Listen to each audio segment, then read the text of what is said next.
समझने वाला समझता है।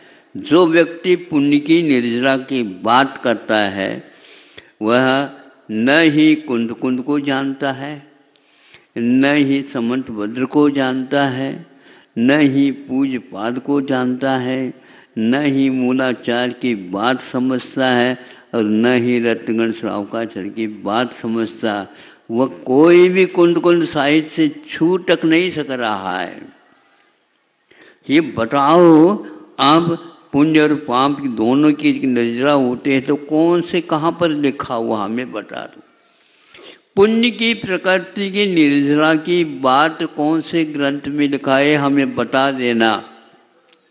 नहीं बताओगे तो आज से आप अपने उस जहाँ कहीं भी प्रवचन करते हो अपराध कर रहे हो, ये भी ध्यान रखना, क्योंकि आप श्रावकों को, भोले भाले जनता को ठग रहे हो। ये कार्य आप छोड़ देना चाहिए। अब यदि यह नहीं बताते हैं तो, और हम बता देते हैं तो आप वहाँ तक जाने को मार्ग ही नहीं अभी आपके पास। बड़े बड़े कर्म सिद्धांत ग्रंथों में भी पुण्य की प्रकृति की निर्जरा की बात कहीं भी नहीं लिखी। हाँ, जितनी भी प्रकृतियाँ, उन प्रकृतियों में, अप्रशस्त प्रकृतियों की निर्जरा पहले होती है। तो इसलिए सूपा चलाना बहुत कठिन है।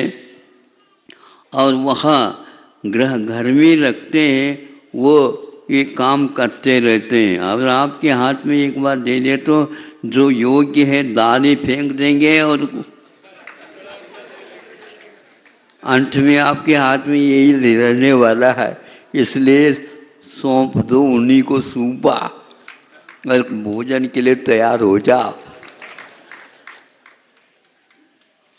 आपको ये याद है कि उसमें वो दोवीं बात करते हैं, कभी कभी थाली में भी रखते हैं। वो नहीं समझे, उठ करके दिख जाए, थाली ले लेते हैं और उसमें दाल वगैरह इसमें रख देते हैं। और देखता रहता हूँ, हे वो पाले दोनों चलते रहते हैं।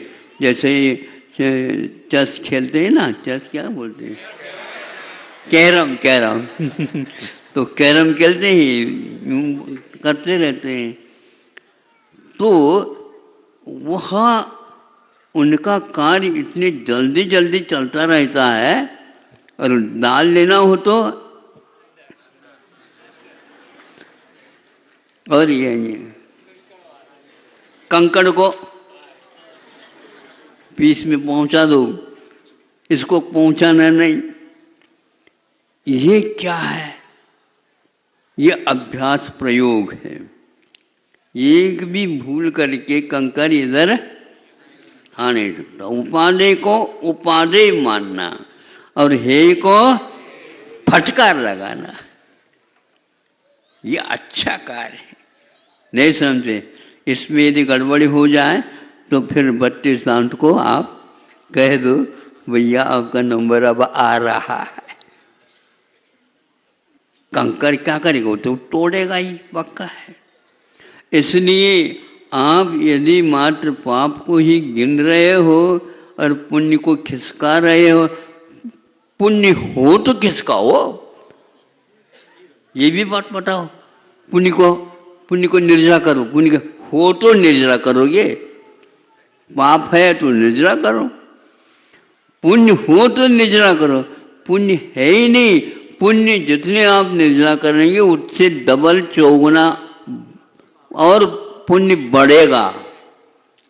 क्या करें? पुण्य बढ़ता ही जाएगा। जैसे जैसे गुणस्थान का विकास होगा वैसे वैसे एक देखो, आप लोगों को निर्णय कम है। बार बार आप ये कहते हैं देखो मोबाइल पर लाइट, मोबाइल पर लाइट, मोबाइल पर लाइट नहीं है।